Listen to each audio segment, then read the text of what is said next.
Hey everyone, how's it going? It's William Tackett here, and today we are talking about my role that I had a little over a year ago now against Cyborg Abreu. So Roberto Cyborg Abreu is a black belt, multiple time world champion, ADCC champion. He came by and got to train with us at the gym, a little over a year ago, and ever since then I've rewatched this role a lot, and I've learned a lot from it. So I'd like to share it with you guys. It's actually been on my channel once before, one of my first videos. It was kind of a vlog, but this time I'm going to be doing some commentary over the role and sharing my thoughts on what I could have done differently and just what I think I've learned by watching this match over and over again. So I hope you guys enjoy it, and stay tuned to listen to the commentary.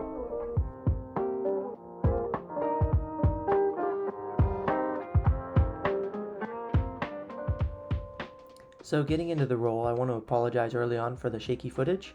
My youngest brother was recording with my camera and didn't really know how to use it or hold it yet, so apologize for the shakiness. But getting into the round here, you'll see me playing De La Hiva guard, some reverse De La Hiva guard here, and changing to the opposite side for some regular De La Hiva. I'm trying to spin under and attack Mr. Cyborg's legs, and I wasn't really able to complete so in this role, but it's something I was really trying to establish last year around this time, was getting good at entering into the legs, because I was competing about 1 to 2 weight classes up than I am now, and I figured it was a good way for me to win some matches.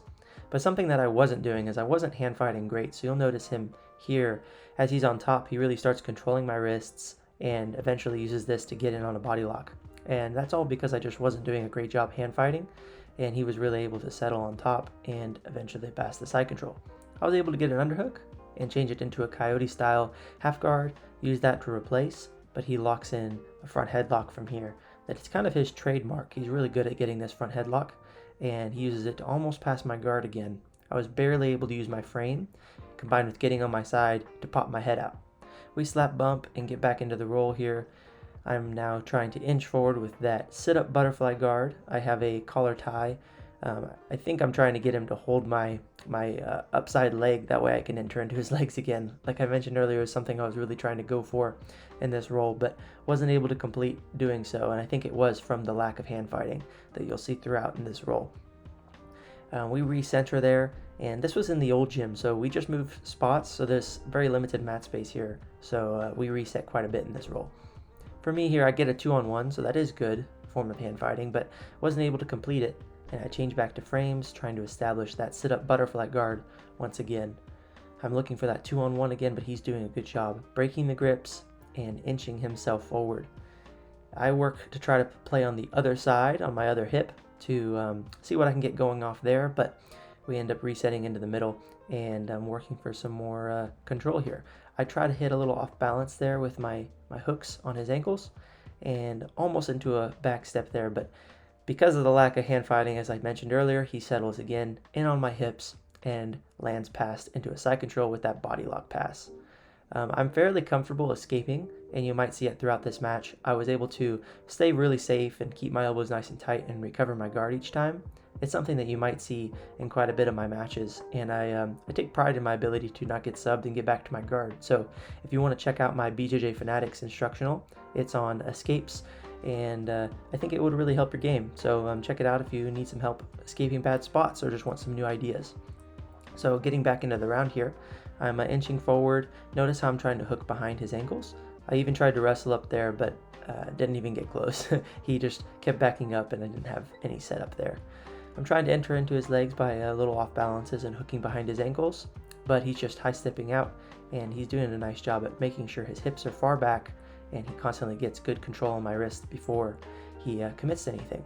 Now there I was able to actually backstep, or do a reverse backstep into his legs there and into this inside Ashigarami, but he's really heavy and strong and has a really solid base, and this isn't his first rodeo, so he's not going to get swept from here easily. So I had a really hard time trying to extend and keep him off of me, and I didn't want to unlock my legs, maybe compromising my knee there, as you would have seen in Gordon Ryan's match versus Joao Rocha. So I didn't do that, but I ended up switching my legs to the other side to change to a 50-50, so I could have more leverage to push him off of me, and I feel more comfortable in 50-50 as it is.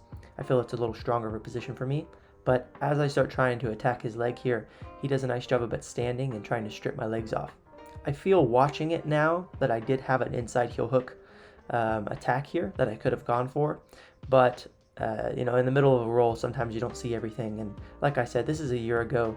I feel like after watching this roll several times, I've definitely picked up on some things that I would have not picked up on then. So from here, I hit actually kind of an ankle pick that I'm trying to go for there, but you know, he's a brick wall, didn't even really budge. And I changed back to hand fighting and trying to play back onto my left hip again.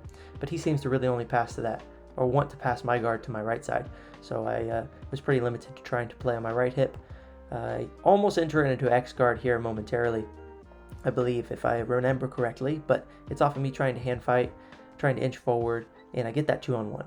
And then I'm able to play now here on my left hip, and he starts tying his pants. So maybe I'm wrong about the X guard entry, but you know, we slap, bump, get back into it. Yeah, and here it is. So I end up hitting that shin shield into this single leg X. I almost get it fully entered. I almost lock up the X guard, but he does a nice job at high stepping out with both of his legs and getting back to this neutral position. I inch back forward and I'm playing my seated butterfly once again, but my arms are kind of just really flailing here and I wasn't doing a good job hand fighting. Didn't get anything off of it.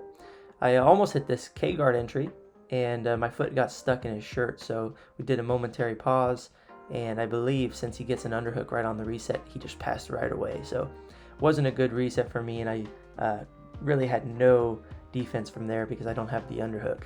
And so I'm forced to set in my frames again and start trying to recover my guard, and I'm able to do so there and get back to that butterfly half again. And inching forward, working that collar tie again. It's not too effective here in this roll. Normally I'm able to off balance my opponent or even cause them to commit to that top leg, but wasn't able to do so.